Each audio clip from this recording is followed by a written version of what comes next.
All right, guys, so listen, we're getting a back scene view of a Ford Tri-Motor being restored by the Tri-Motor Heritage Foundation that's located at Ottawa County Airport.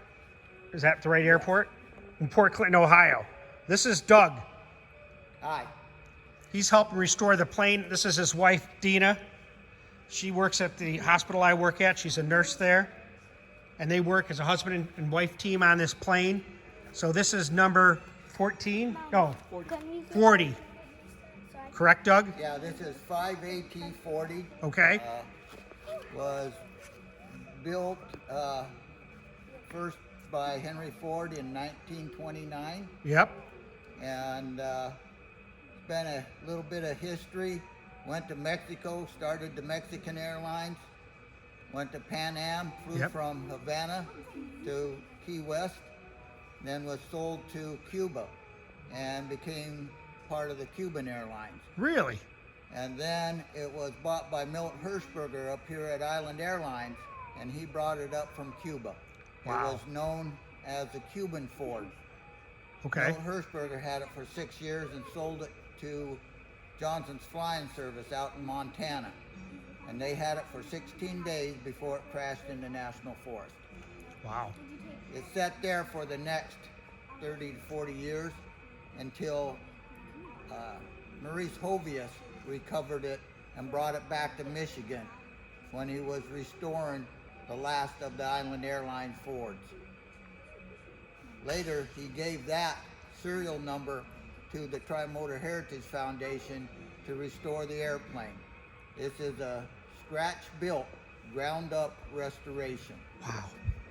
So we've created all of the parts and manufactured all the parts by hand. Skins, ribs, longerons, everything has been built by the Tri-Motor Heritage Foundation. So give a big thumbs up for Tri-Motor Heritage Foundation. That's amazing. Yeah. Boss sets are here learning about this too. We'll make this a separate video, so it's just got its own little video because it's that cool. But look at that thing. It's amazing. So this may be done in the next couple years. About 2 more years. Right now we are trying to get it beautified with the Island Airlines paint scheme. Wow. And then we still got a couple of years worth of actual internal work to get the engines on and all of the fuel lines and all the components to run the engines. Nice. It's exciting, especially after we just flew on one to see what it's like. So we appreciate you taking the time for us at DragBoss Garage. We're always seeing and learning something new. Come out and see our project. We'll be glad to take you around. That'd be fun. Give you a personal tour. Oh yeah, let's do that, and I'll make a separate video for you for PR to put this out there. And guys that want to give donations, they take donations here. If you guys want to contribute money to this, I'll make sure that they get it if you send me money or however it works out. Yeah. There it is right there. This is all built on donations. Okay. So that's our funding is donations. Nice. Mrs. DragBoss is going to throw some money in there to start it going. There it is, a quick 20 for you. Thank you very much. All right, guys, we appreciate it. Every dollar helps. Yep, and that's what we're going to do. So who knows? Subscribers, donate money on videos. They can do it on this video. There's a button where you can push. You contribute it. I'll make sure it gets down here. Help this plane back into the air. We do have a web page. Go ahead. What is it?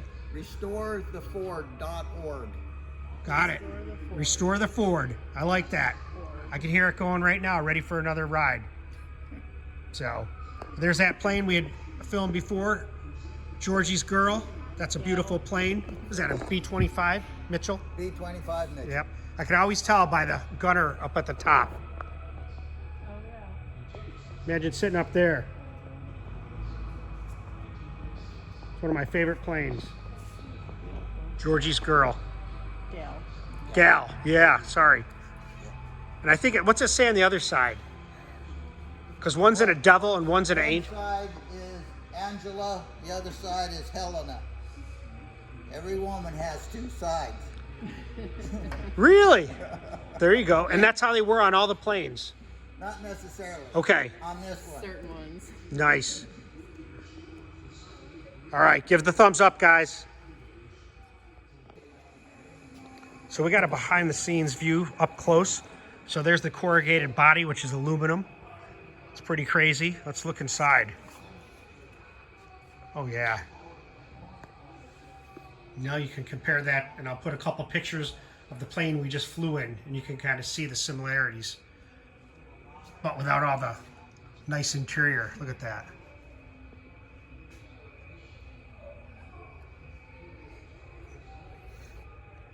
I love the little lights that you can turn on and the air conditioning. What's the wingspan on this, do you know? 77 feet, 10 inches. 77 feet, 10 inches. Let's go in the back and then we'll do the front.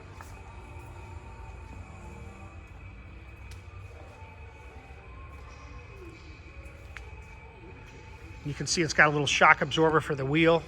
That's amazing. Let's see what that wheel is. It's a Michelin Aviator. 6x6.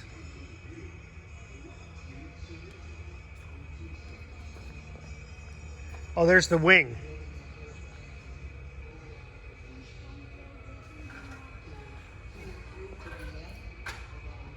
We'll come down the front. I know the kids are getting hungry, so we're gonna finish up. No one wanted to eat before they got on the plane. They were worried about getting sick. This is a worthwhile project to do. Consider making a donation. This aircraft can't fly again, but Yeah, it's funny. I said there's the wing, but then I didn't see the other wing in back. And Deena said, yes, they have two wings. So, that looks like a puddle jumper right there. Is that what that is? PBY Catalina. Yeah, didn't they call them puddle jumpers? Well, I don't know if that was That's what my dad used to call them. Yeah, Catalina. But yeah, is this one of the engines? Where's the engines for? Oh, the engine is over there. Oh, we'll get a picture of that, guys. All right, so here's an engine that is not the one that's going in this plane. They had Wright Whirlwinds. They were 9-cylinder radials, made 300 horsepower, but this is a Pratt & Whitney, correct? Whitney, 450 horsepower. 450 horsepower. And there's a tin Goose right there. I like that little model someone made. So, Ford tri-motor restoration. Here's some pictures of the airframe. Just go in here, and if we go back, it's all really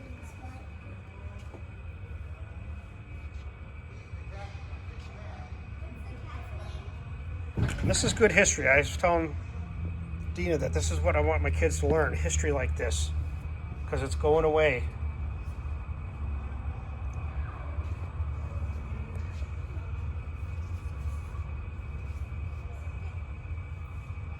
These are back in the day when they were making it at Ford.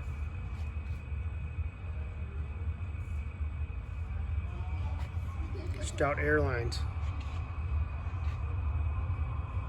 And here's some of the volunteers that helped work on this.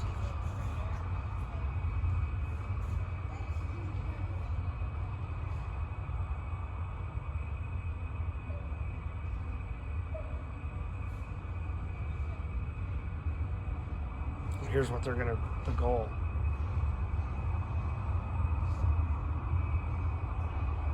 Now we're headed to the Tin Goose Diner. All right, guys, I'm going to let you in on something that I just learned. If you look real close, there's Doug in his Air Force uniform, and that's Deena. They got married on this plane, at least the part of it, in 2016. Look, check that out.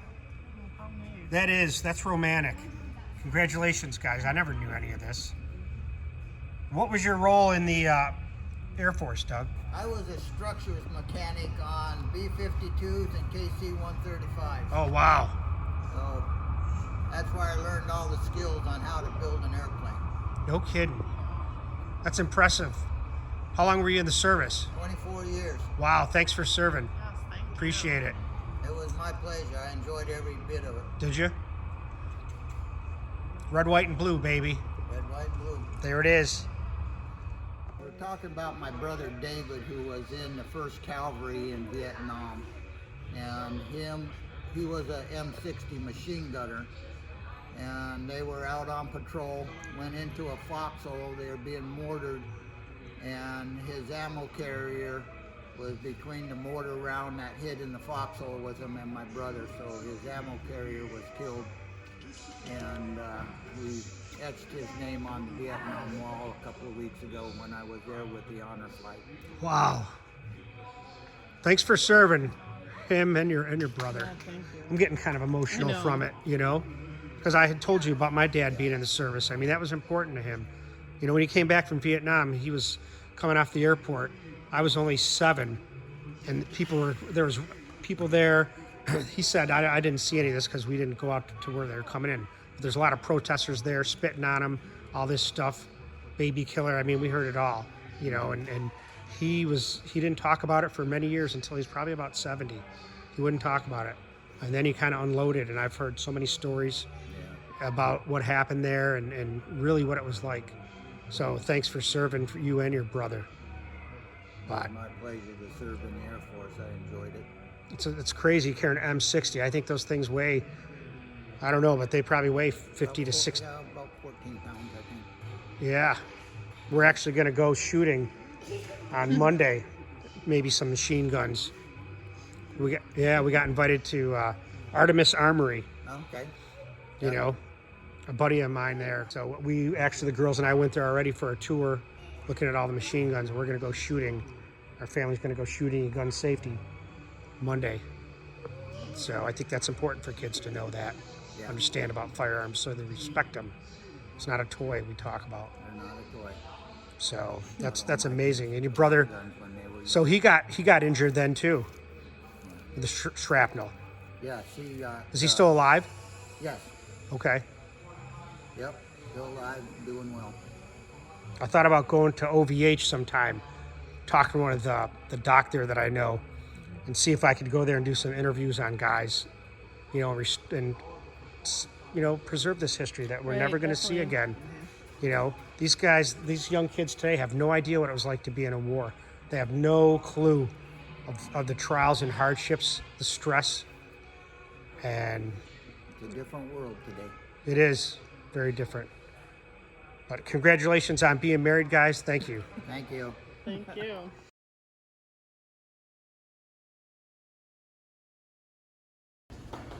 We're just going to show you this too. We'll add this on.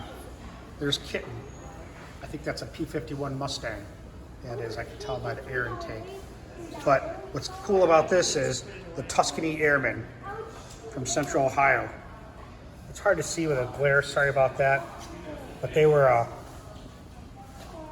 group of black guys that flew P-51s.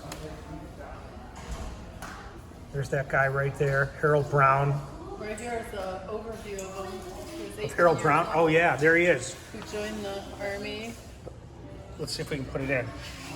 African American combat pilots on his 19th. Go ahead and read what he did. Wow, this was this part I was reading. Harold and his buddies did not know they'd be making history. All they wanted to do was fly airplanes. On his 12th mission, fought against the new ME-262 and crash landed after running low on fuel. On his 30th mission, he was damaged from explosion of his target, was forced to bail out, was taken as a prisoner of war. Oh wow. Harold returned home by June of 1945, age of 20. Age of 20. Yeah. I'd been through all of that and wasn't even old enough to vote. I mean, that's when men were men. You know what I mean? There was no BS.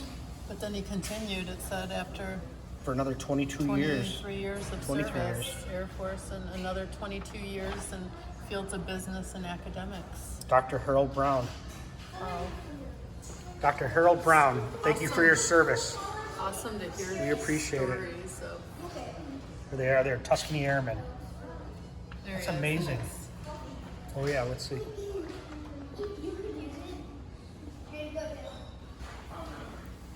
All before he was 20. I mean, think of that.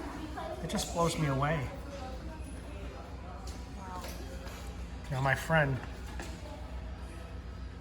Ben Almeida, remember his father, he flew a P-51D Mustang. I'm gonna put a picture of that in here. And he died over the Philippines. R.I.P. Captain Almeida.